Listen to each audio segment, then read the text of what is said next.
Well, what do you know? It's a honest to goodness win, a actual victory for the Boston Celtics where they didn't look downright terrible or embarrass themselves or pee their pants. Is it because they wore their home white jerseys at a home game where they were somehow undefeated when they're wearing those jerseys? Probably, yeah, that's probably what it was, honestly, because that's the only thing I can think of that's been a positive for the Celtics this season. Today was all about the stars. The Celtics' big two of Brown and Tatum saw that they were playing the crappy Magic and said, "We're tired of losing the crappy teams. We're not going to let this team lose today." I almost said tonight, but I caught myself. It's still bright outside. That's how I remembered that it's still the daytime. And you got a really just a fantastic performance from Tatum and Brown because you didn't get much else from the bench, gave you nothing. And the rest of the starters were very solid, but Tatum and Brown were clearly the story, as was the team's 3-point shooting tonight.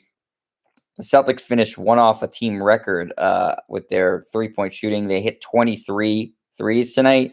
They were 23 54, which is 42.6%. I did not do that math. I just took it right off the box score. So don't give me any credit for doing math there. I can't do math that quickly at all. But 23 for 54. So one made three off of a 3-point record for the franchise.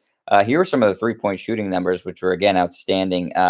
Jaylen Brown led the way with just a remarkable shooting night, 10 of 18 from three, 34 points for him, 3 assists, 4 rebounds. He was also 12 of 24 from the floor. So a great shooting night from Jaylen. Yeah, those 10 threes, pretty awesome. Just one off of Marcus Smart's Celtic record of 11 made threes in a game. Yeah, that's correct. Marcus Smart has the team record. Jason Tatum hit 5 threes. He was 5 of 8. He had 23 points. Daniel Tice, 1 of 4 from 3. Kemba Walker, 2 of 7 from 3. Marcus Smart, 2 of 5 from 3. And then you had 3 made threes on the bench, 1 from Peyton Pritchard, 1 from Aaron Nesmith, 1 from Shemi Ojale, which is 23 made threes if you're adding it up at home. Again, this was a lot more about the two stars from the Celtics, Brown and Tatum, just playing a tremendous game to make sure they didn't lose to a pitiful 14-28 Magic team. I know they've lost some games to some bad teams before, a lot this season, actually. They lost to the Pistons several times. They lost the past 2 games to the Kings and Cavaliers. And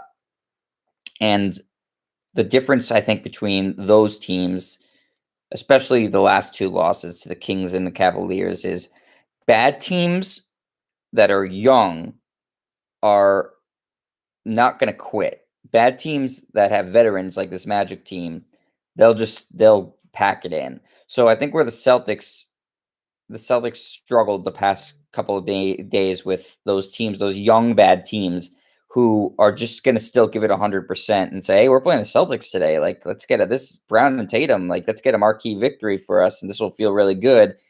And give you 100% versus the Magic, who, they're kind of a veteran team that's had some injuries, and so they're not going to give you their best shot. So, to the question of can you take anything really away from this game? Unfortunately, I don't think so. It's unreasonable to expect the Celtics to shoot that well consistently. Obviously, when you're just one off of a franchise record for made threes, you can't expect that every night. What the thing I do think you can expect is, and you should expect, I should say, is that Tatum and Brown should play this well every night. I'm not saying Brown has to hit 10 threes every night because that's shit that Steph Curry does, but they need to both have good games at the same time consistently and both say, if the team is struggling offensively, we need to make sure we're getting to the basket, we're getting open looks, we're making the right plays, and carry the scoring load for this team. You need both those guys playing well at the same time in order to maximize the potential of this team. So it was good to see that today. In terms of the stuff that didn't work out well, the bench was a just not good today. Nobody really gave you all that much from the bench. Shemi Ojale was 1 of 7 from the floor, 3 points. Grant Williams played 20 minutes, 0 of 3. Aaron Nesmith 15 minutes, 1 of 4, 3 points. Taco Fall played 2 minutes. He made his only basket because, of course, he did. Robert Williams, not a strong game from Rob tonight. Just 14 minutes, 4 points, 7 rebounds, and a block. Peyton Pritchard, 11 minutes, 2 of 3. One was a garbage time basket, 5 points. You need more from the bench, obviously, and the Grant Williams playing 6 more minutes than Robert Williams and coming in the game before Robert Williams is maddening. I don't understand that at all. Robert Williams, in my mind, even though Daniel Tice played terrific tonight, Rob Williams should be the starting center in this team. It's really frustrating. I mean, I'm sure he doesn't understand it, so I certainly don't understand it. And the Celtics are at their best when he's playing more minutes. And fortunately, they were able to win tonight with him not having a good game. So we'll see what by the end of the season if he's starting. I see no reason why he shouldn't be.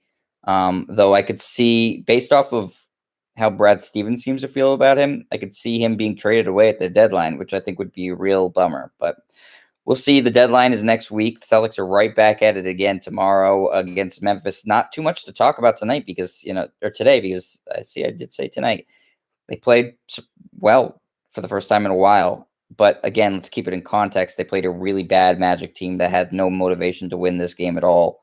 And the Celtics shot an unreasonably great percentage from three. So we'll see how they do against a Memphis that I would qualify as a more similar team to the Cavs and the Kings than this Magic team.